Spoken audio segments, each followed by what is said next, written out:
Samson was the strongest man who ever lived. No army could defeat him. No weapon could stop him. But the greatest enemy Samson ever faced was not an army, was not a sword, was not even the Philistines. It was himself. This is the story of how the strongest man in the Bible lost everything because he never learned how to control his desires. Samson's story begins before he was even born. Israel was living under the rule of the Philistines, oppressed, humiliated, and powerless. For 40 long years, the people cried out for deliverance. Then one day God answered. An angel appeared to a barren woman and told her she would give birth to a son. But this child would be different.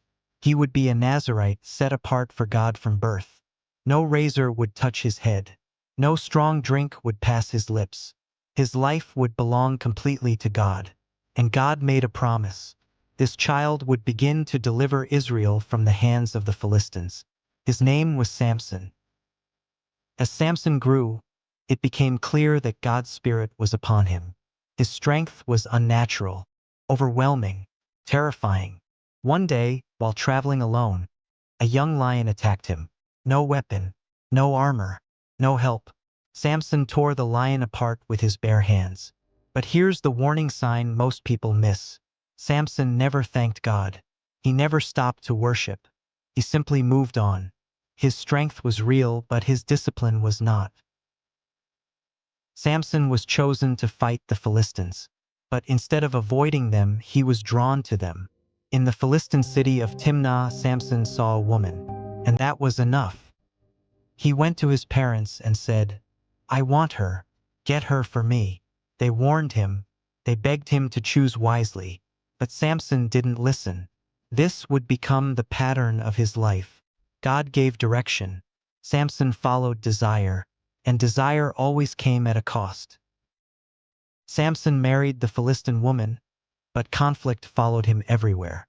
At his wedding feast, Samson posed a riddle to 30 Philistine men. When they couldn't solve it, they threatened his wife. She begged Samson for the answer. He resisted, then gave in. The Philistines solved the riddle. Samson was furious. In rage, he killed 30 Philistines, took their clothes, and stormed away. Strength gave him power. Anger gave him enemies. When Samson returned later, he discovered his wife had been given to another man. Instead of stepping back, Samson escalated. He captured 300 foxes, tied torches to their tails, and released them into Philistine fields. The land burned, crops destroyed, livelihoods ruined. The Philistines retaliated, and Samson retaliated again. The cycle never stopped. At one point, 1,000 Philistine soldiers came to capture Samson. He was bound with ropes, but when the Spirit of the Lord came upon him, the ropes fell from his arms like threads. He grabbed the jawbone of a donkey and killed 1,000 men. One man, one weapon, one massacre. And yet, even in victory, Samson was spiritually empty. He cried out to God only when he was thirsty, not when he was proud, not when he was reckless. One night, Samson went to Gaza, and there he visited a prostitute. This was not weakness of strength, this was weakness of character. The Philistines planned to trap him at dawn, but Samson escaped in the night, ripping city gates from the ground and carrying them away. Once again, strength saved him, but strength was covering something dangerous. Then came Delilah. She was not a warrior. She was not a soldier. She was patient, persuasive, persistent. The Philistine rulers offered her silver to discover the secret of Samson's strength. She asked him again and again. Samson lied, teased, played games, but each time he moved closer to the truth, until finally, tired, worn down, and careless, Samson told her everything.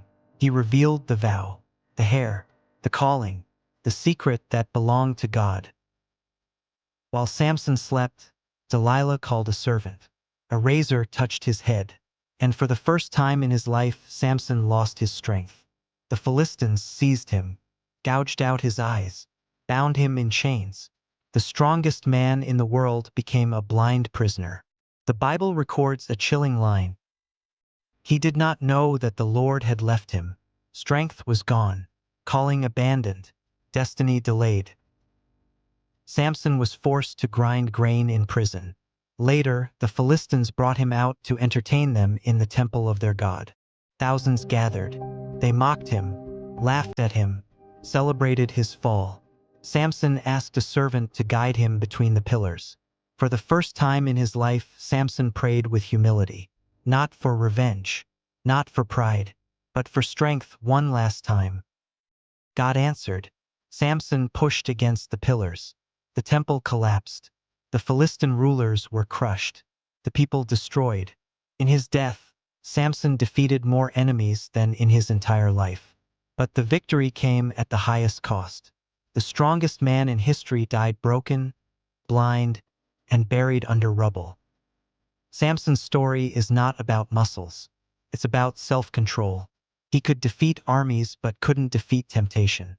He could break chains but couldn't break habits. God gave him strength, but Samson never guarded his heart. And that is the lesson. Strength without obedience leads to destruction. Gifts without discipline become dangerous. Calling without character always ends in tragedy. Samson died weak not because God failed him, but because he ignored God for too long. And his story warns us, the greatest enemy you will ever face is not outside of you. It is the one you refuse to control within. Thank you for watching. If you find this video interesting, tell us your thoughts in the comment section. Don't forget to like and subscribe for more interesting Bible stories.